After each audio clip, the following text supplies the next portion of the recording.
खुदावंद आपके साथ हो। अंजिल मुकद्दस मुताबिक मुकद्दस यूहन्ना।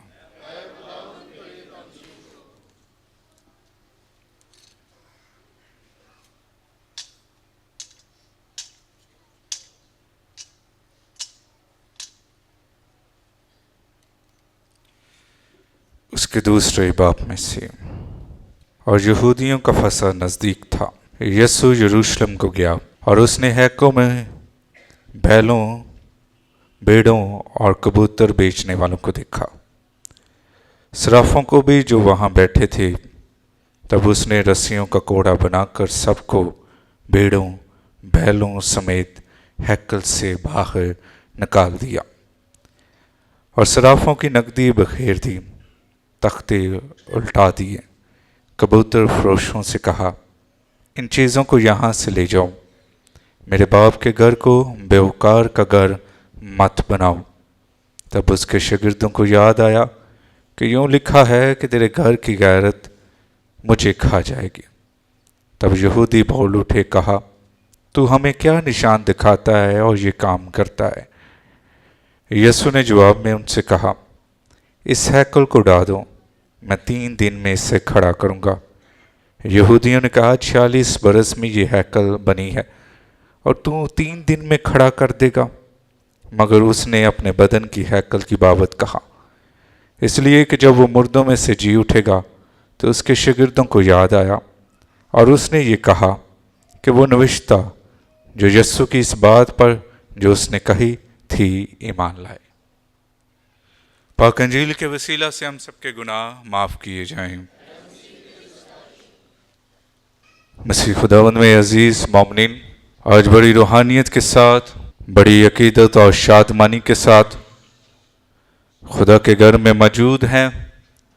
साल के दौरान 32वां आम लतूरिया इतवार है, महीने का दूसरा इतवार है और आज पाकमा कैथोलिक कलीसिया बड़ी अकीदत, बड़ी रूहानियत के साथ मुकद्दस यूहन्ना के बसिलिका की यौम यादगार मनाती है। आप सबको आपकी तालियों की गूंज में बहुत बहुत मुबारक हो। जब यीशु जिंदा आसमान पर चले गए तो उसके बाद उनके शागिर्द जो थे उन पर बेशुमार जुल्म किए गए और मसीहत को दबाया गया और लोग घरों में इबादत करते थे, तन्हाइयों में, कब्रिस्तानों में और फिर तहखानों में इबादत करते थे। मसीहत खुलकर इस दुनिया में अभी नहीं आई थी।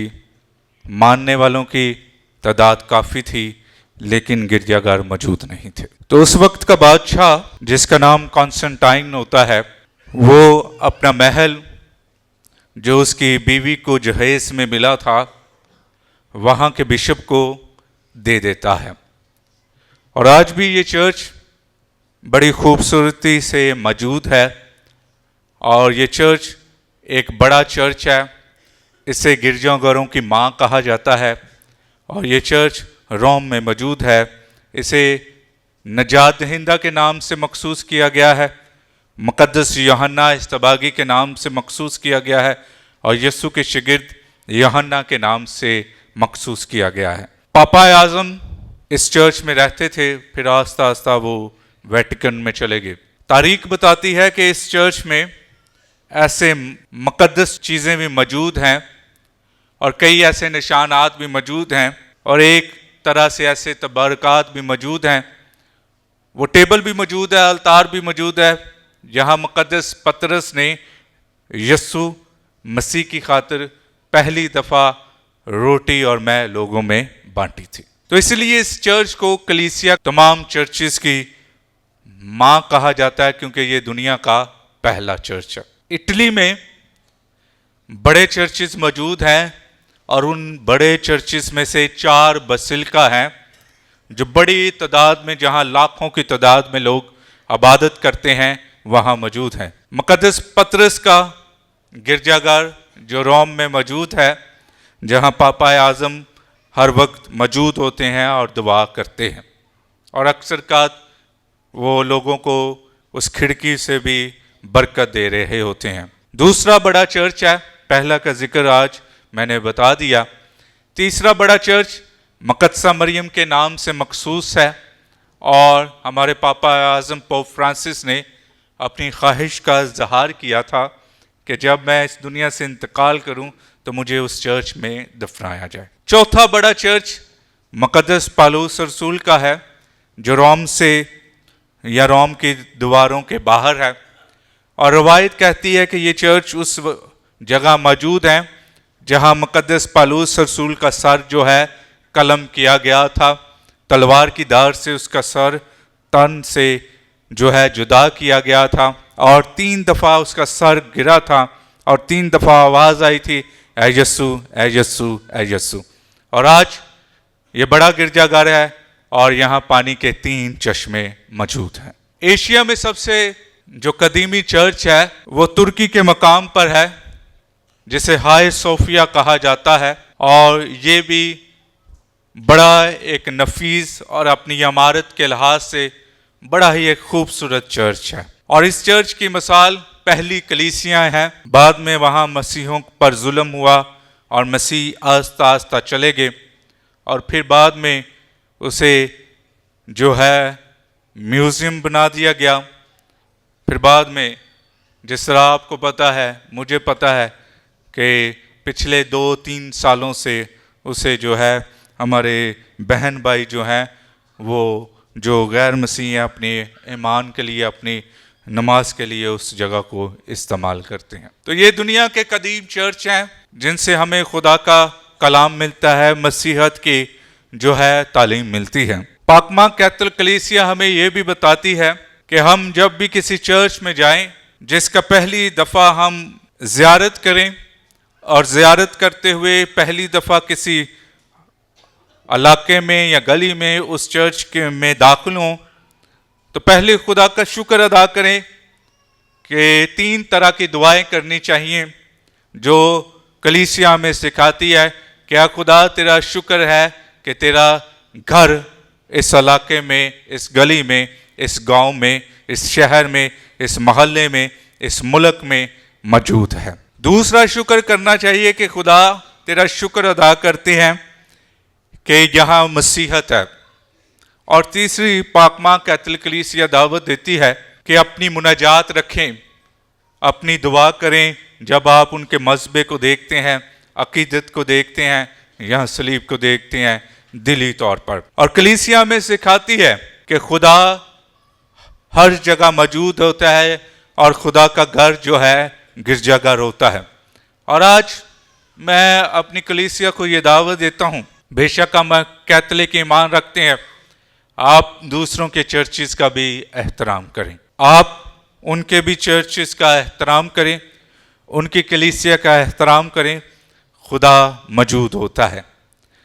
दूसरी दावत मैं देना चाहता हूँ कि आप बेशक अपने चर्च में भी मदद करते हैं खिदमत के हवाले से, और खुदा के फजल के हवाले से खुदा जो भी मदद देता है, कहीं ना कहीं कोई ऐसे चर्चेज होते हैं जहाँ ज़रूरत होती है आप उनकी भी मदद करें ताकि खुदा हमेशा हमारे चर्च को भी इसी तरह सलामत रखे और खुदा के हजूर जहाँ भी चर्चिस का नाम बोला जाता है, खुदा का नाम बोला जाता है, वहाँ खुदा हमेशा उन्हें बरकत दे। अहम पहलू जो तमाम मोमिनीन चर्चिस की खिदमत करते हैं, आज उनकी भी खिदमत को सलाम करते हैं।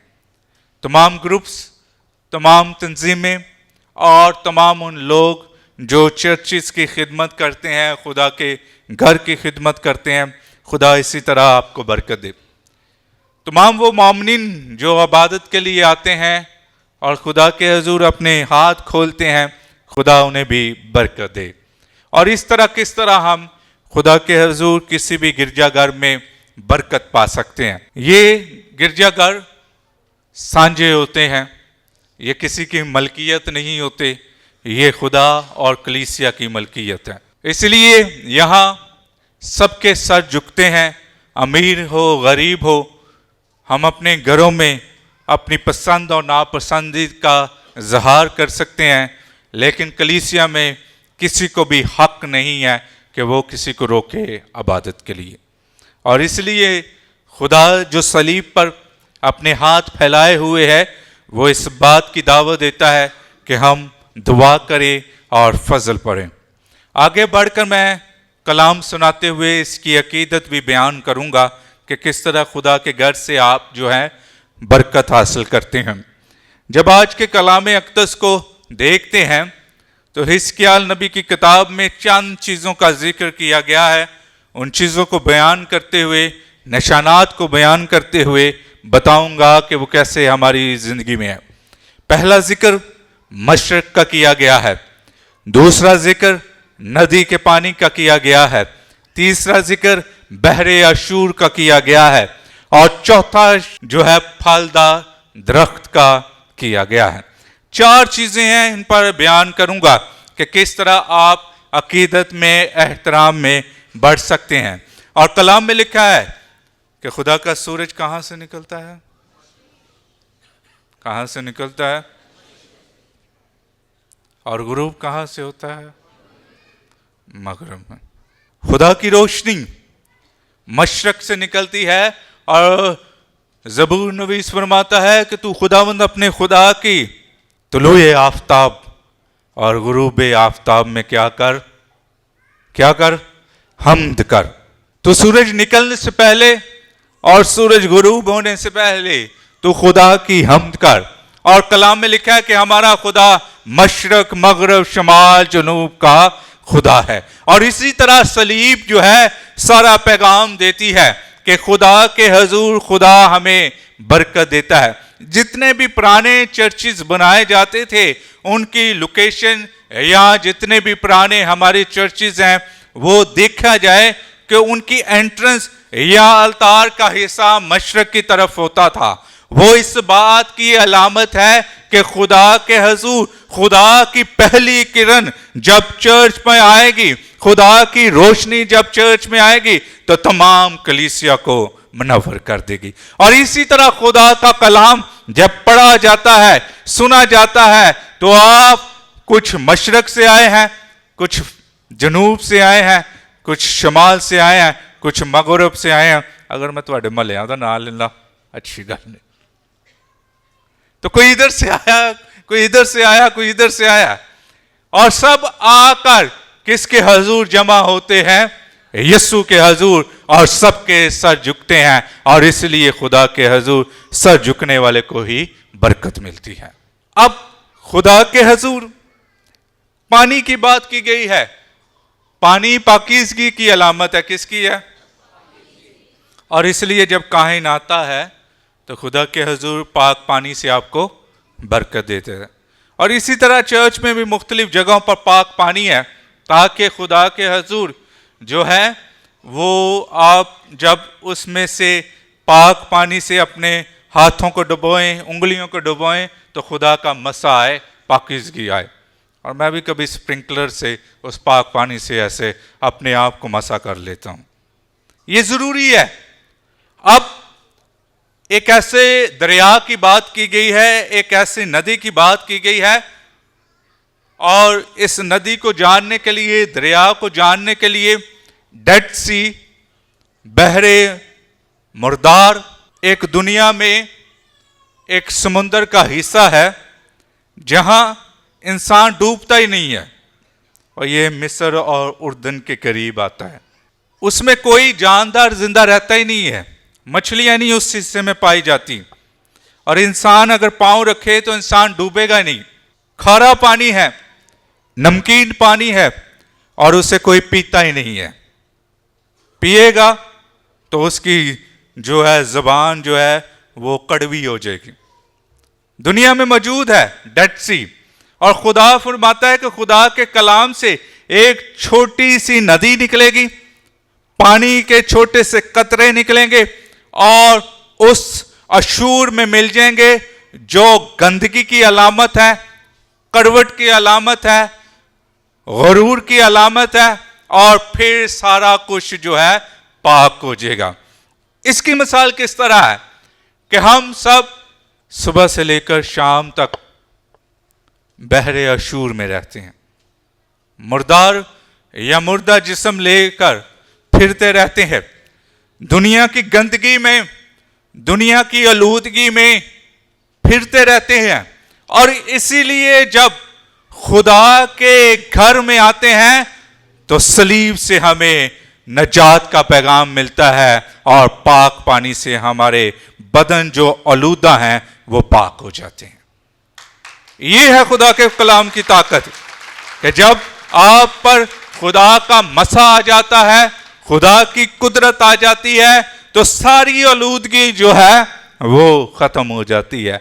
सारा गंद जो है, गुरूर, नाचाकी, तफरके और सारा कुछ बदियां जो हैं, बुराइयां जो हैं, खत्म हो जाती हैं, क्योंकि आप एक ही छत में हैं, आप यीशु के पास हैं और आपके सर झुके हुए हैं।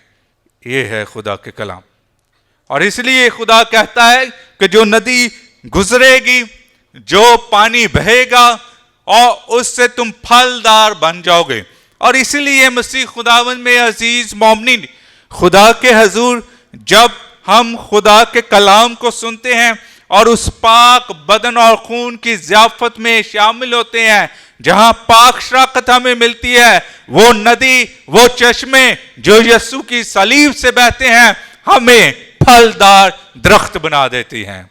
ये है खुदा के कलाम की ताकत। वो हमें फलदार बना देती है और फिर हमारी जिंदगियां उस दरख्त की तरह हो जाती हैं जिसके पत्ते नहीं सड़ते, बल्कि हमेशा की जिंदगी की तलाश में रहते हैं और हरे भरे होकर खुदा के घर से रुखसत होते हैं।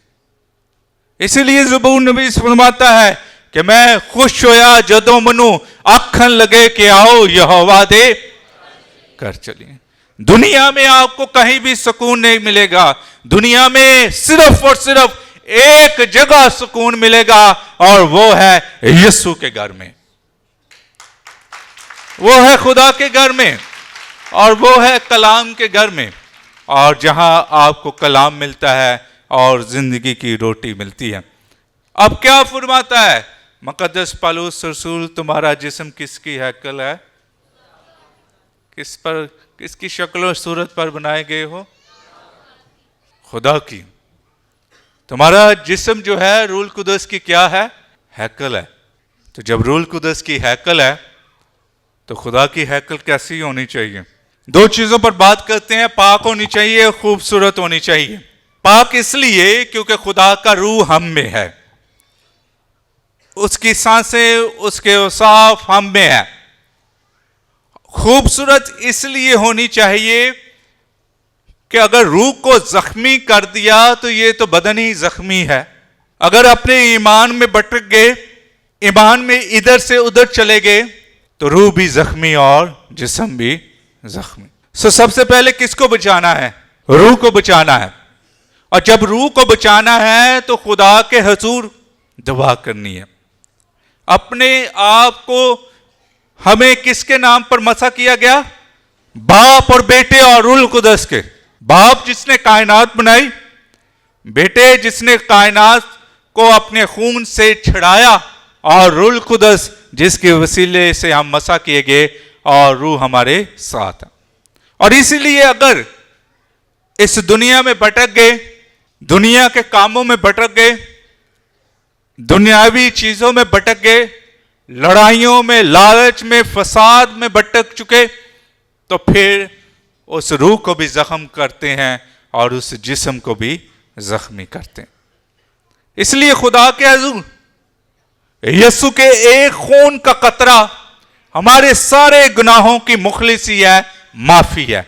और इसलिए अपनी रूह को भी ना जख्मी करें, अपने जिस्म को भी ना जख्मी करें, क्योंकि आप यीशु के खून से खरीदे गए हैं, किसी और के खून से नहीं है, यीशु के खून से। और यीशु का खून कीमती खून है, उसमें शिफा है। ये है खुदा की बरकत। और तीसरा हिस्सा कि किस तरह यीशु आता है और हैकल में क्या करने आता है? दुआ करने आता। आप सब दुआ करने आए हैं, और जब आप दुआ करके जाते हैं तो खुदा की बरकत मिलती है। अब क्या हुआ? उस जमाने में हैकल जो पाकीज़गी की अलामत है, उसको क्या बना दिया? तिजारत का घर बना दिया। बैल बकरियां, भेड़ बकरियां, सराफे, कबूतर बेचने वाले जो वहां मौजूद थे वो कारोबार की नीयत से आए थे, और कुछ लोग दुआ करने आए हैं। और यीशु क्या बनाता है? कोड़ा बनाता है। कोड़ा बनाने के साथ यीशु फिर उनको मारता है और हैकल में बाहर निकाल देता है और कहता है कि तेरे घर की गैरत मुझको खा गई। उसके शागिर्दों को याद आया कि तेरे घर की गैरत मुझे खा गई। मसीह खुदावंद में अजीज मोमिनीन, जो कुछ हम चर्च के लिए करते हैं हम खुदा के लिए करते हैं। आप जब इबादत के लिए आते हैं आप किसी काहिन के लिए नहीं आते कि हम फादर जी के बड़े क्लोज हैं या मुनाद के बड़े क्लोज हैं। आप यीशु के क्लोज हो, आप यीशु के क्लोज हो, उसके साथ आपका करीबी रिश्ता हो। फादर बहु सिस्टर बदल दे रहे ने, आपका ताल्लुक जो है यीशु के करीब हो, आपका ताल्लुक यीशु के साथ हो और आप उसके लिए इबादत के लिए आए हैं। दूसरा पहलू, जो खिदमत करते हैं आपकी खिदमत बेलौस होनी चाहिए। खिदमत में सेल्फ प्रेजिंग नहीं होनी चाहिए कि हमारी हौसला अफजाई की जाए, हमारा नाम बोला जाए। वो खिदमत नहीं है, वो कोई और खिदमत है। इसका अजर खुदा ने देना है। तीसरा पहलू, जो दुआ के लिए आए हैं, चर्च में आना तकद्दस की अलामत है। यहां हम खाली झोली लेकर आते हैं, डिस्टर्ब माइंड लेकर आते हैं, लेकिन जब दुआ करते हैं तो खुदा झोलियां भी भर देता है और खुदा ज़हनी सुकून भी देता है। इसलिए मसीह खुदावंद में अजीज मोमिनीन, तकद्दस कब पहचाना जाएगा चर्च का? जब आप बड़े एहसन और मुस्बत तरीके से इबादत करेंगे। आप किसी जब भी चर्च में आते हैं तो दिखावे के लिए नहीं आते। Ramps walk, fashion show, cats walk नहीं है। ये खुदा का घर है और खुदा के घर में बरकत मिलती है। ये कोई समाजी गैदरिंग नहीं है। और इसलिए खुदा के हजूर बार बार कहा जाता है कि अपने तन मन को, अपने लिबास को, अपने किरदार को जो है सांचो और इबादत के लिए आओ। कई दफा बैठे हुए लोग एक दूसरे को डिस्टर्ब भी करते हैं, तो इसलिए वो बरकत नहीं पाते हैं। आज खुदा का कलाम हमें बताता है कि सबके चर्चिस के एहतराम करना है, इज्जत करनी है और खुदा के हजूर बरकत पानी है। अब बताता हूं कि किस तरह जिंदगियां बदलती हैं। जो नदी का पानी सलीब से निकला है, यीशु की पसली से निकला है, यीशु के बदन से निकला है, जो दुनिया में फैल गया है और किस तरह दुनिया को पाकीज़गी दे दी है। इंडिया में एक सिस्टर थी जिसका नाम रजीना मैरी था। बाद में उसे रानी मारिया के नाम से पुकारा गया। उसकी खिदमत बड़ी खास थी और फिर चर्च ने उसे ब्लेस्ड करार दिया। क्या होता है, केरला से ताल्लुक रखने वाली ये सिस्टर जब बन जाती है और उसकी छोटी बहन भी सिस्टर बन जाती है, तो बड़ी बहन को किसी इलाके में भेज दिया जाता है और वहाँ लोग देहातों में रहते हैं, जिम्मेदारों के जो है वो तहत काम करते हैं। ये सिस्टर, फादर सिस्टर्स का काम क्या होता है? दुआ करवाना, नमाज करवाना और बच्चों को तालीम दिलवाना।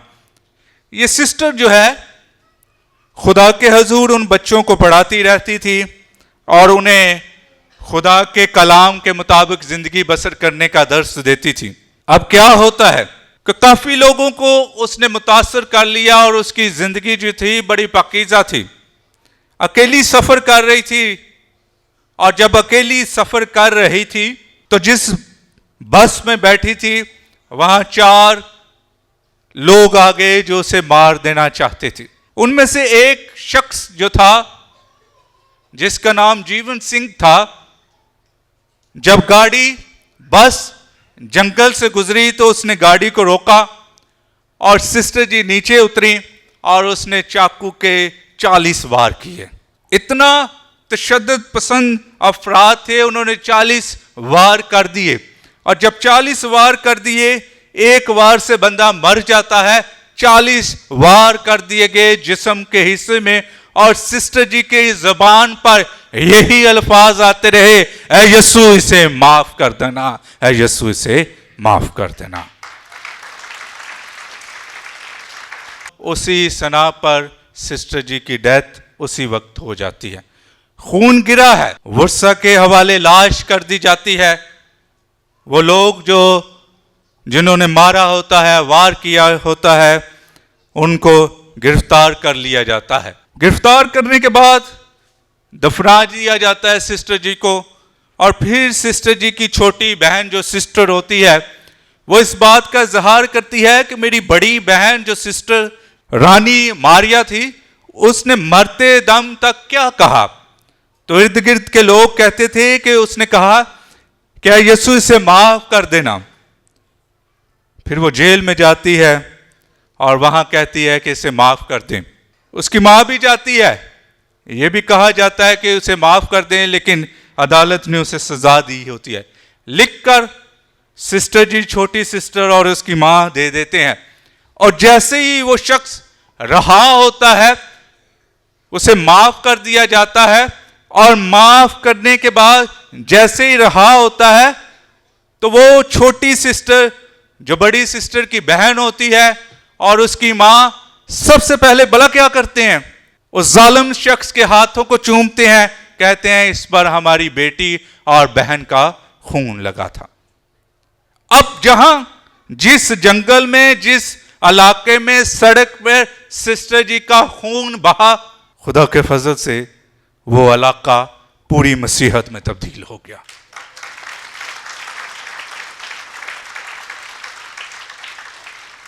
और लोगों ने इकरार किया कि वाकई ये खुदा की बंदी थी जिसका खून जमीन पर गिरा, आलूदा जमीन पर गिरा। और खुदा ने वो जो लोग थे जो दूसरे अकीदे से ताल्लुक रखने वाले थे, वो किस तरह खून बहने से जो है वो आलूदगी जो जिंदगी बसर कर रहे थे, उनके जो है अकीदा जो है पाक हो जाता है। खुदा इसी तरह बुलाता है और खुदा बुलाने के साथ बरकत देता है। इसी तरह यीशु के खून में शफा है। आप यीशु के खून में खरीदे गए हैं। आप यीशु की जो है कलीसिया हैं। आप सलीब का पैगाम लेकर जाते हैं। आप जिस खुदा की इबादत करते हैं वो मशरक से भी लोगों को मुतासिर करता है, मगरब से भी करता है, शमाल से भी करता है, जनूब से भी करता है, और पूरी दुनिया को अपने हाथों में लपेट लेता है। इसलिए मसीह खुदावंद में अजीज मोमिनीन, जब भी खुदा के कलाम को सुने तो बड़े अकीदत के साथ सुने, और जब भी खुदा के घर में आए तो खुदा के इबादत के लिए ज़रूर शामिल हों। तक़द्दुस की बात करता हूँ, हैकल की। और कई दफ़ा जब आप इबादत से उठकर जाते हैं तो मैंने कहा कई दफ़ा अपने इर्द गिर्द देखा करें। आप आए थे तो वो जगह कितनी साफ थी। जब आप उठे, क्या आपके बच्चे ने टिश्यू पेपर, रैपर्स और बॉटल्स फेंक दी। इसलिए तक़द्दुस को जानना बहुत ज़रूरी है। कई लोग इतना तक़द्दुस को या अकीदे को जानते हैं कि चर्च की दीवार को चूम कर गुजरते हैं। कई लोग तक़द्दुस को इतना जानते हैं कि वो चर्च की सीढ़ियों पर जहां आपकी पांव की मिट्टी होती है, जूती लगती है, चूमते हैं। तक़द्दुस की बात है। तो इसलिए मैं बहनों बेटियों से, जो भी बच्चे साथ लाते हैं, ज़रा देख लिया करें कि आप उस माहौल को, उस जगह को साफ रखते हैं। दूसरी बात, जो खिदमत करते हैं, जो अपनी औलाद को बेचते हैं, अपनी बेटियों को, अपने बेटों को, अपने बच्चों को, यकीन जाने खुदा के घर से उनको बरकत मिलती है। हम भी अपने ख़ानदान के साथ जब जाते थे कजन्स वगैरह के साथ, रिश्तेदारों के साथ चर्च के कामों में मसरूफ होते थे, तो कई दफ़ा उस वक्त छोटे होते थे और छोटे होने के साथ साथ जब बड़ों को देखना कि चर्च के काम कर रहे होते हैं, खिड़कियां साफ करनी होती हैं, तो हम भी डस्टर उठाकर उन हाथों से, छोटे छोटे हाथों से जो है खिड़कियों को साफ करना शुरू कर देते।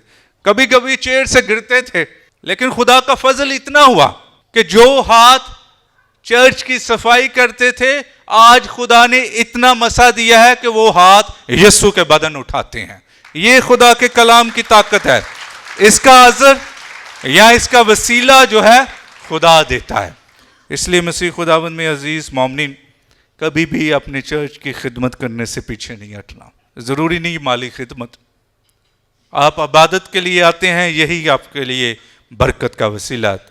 नौजवान नस्ल से कलाम में लिखा है कि कोई तेरी नौजवानी की हकारत ना चाहे। हम चाहते हैं आप बढ़ें, आप हमारी कलीसिया हैं, हम आपको प्यार करते हैं, लेकिन चर्च के तकद्दुस में और तकद्दुस के साथ उसकी अकीदत में बढ़ें। खुदा आपको बरकत देगा। मांगते हैं मसीह खुदा उनके वसीला से।